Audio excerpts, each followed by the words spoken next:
Nina and Nora in a Cloud of Flour, an audiobook by Mirela Kuzmanovic, read by Ceci Williams. Nina and Nora are hard-working little sisters who like to try their hand at everything their parents do, whether it's in the house, the garden, the garage, or the family greenhouse in the countryside.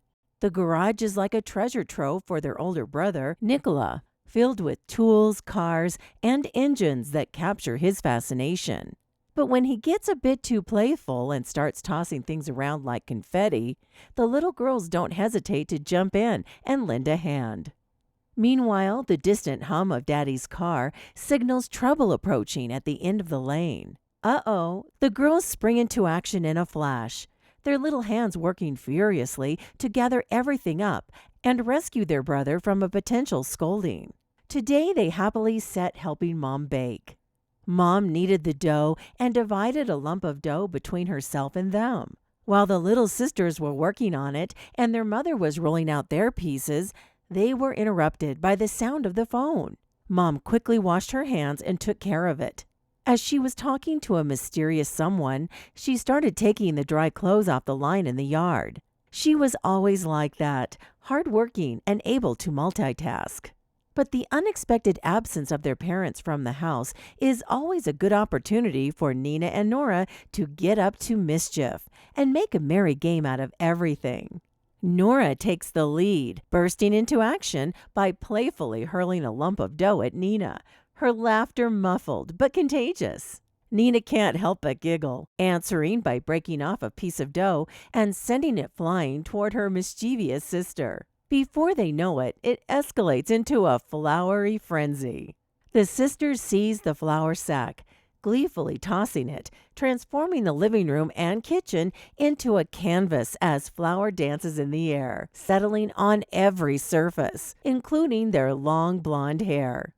Amidst the chaos, a delightful symphony of children's giggles and swirling flour creates a magical atmosphere in their home. This mischievous and idyllic game was interrupted by a sound at the front door. Mom was coming back. The sisters were almost frozen as their eyes lit up. Without saying a word, they quickly shook the flour out of their hair and their hands, as if they had silently agreed. Then the younger, Nora, ran into the hallway to talk to her mother, and Nina quickly began to pick up all the pieces of dough off the floor. One dough ball landed on Grandma's beautiful crochet tablecloth, one in Mom's expensive jewelry box, and one on their older brother's school laptop. But most of it was on the floor. Nina quickly collected it and put it in a handkerchief. She cleared all the leftover dough, but as flour was scattered all over the floor, nothing more could be done. Then Mom and Nora entered the room. Nora looked at her sister as if pleading with her big brown eyes. "I'm sorry, sis. I couldn't keep her away any longer." "What happened here?" the mother asked, surprised. "Where did all the flour on the floor come from?"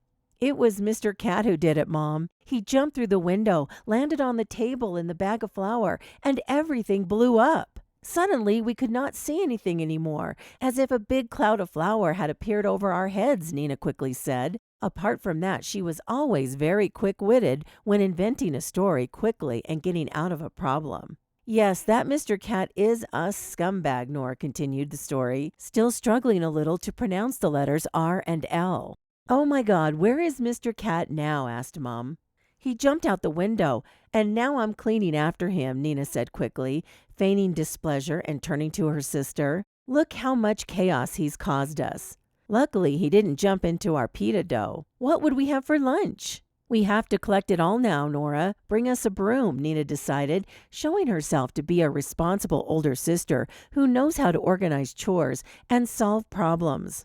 Mom just smiled slightly with the corner of her lips and decided to let her clean up what Mr. Cat had done. Later that afternoon, while the whole family was together at the table eating a freshly baked pita, Nina and Nora kept looking at each other, smiling conspiratorially. The sisters felt like they were eating the most delicious pita of their lives. Because it was a pita with zucchinis and without scolding.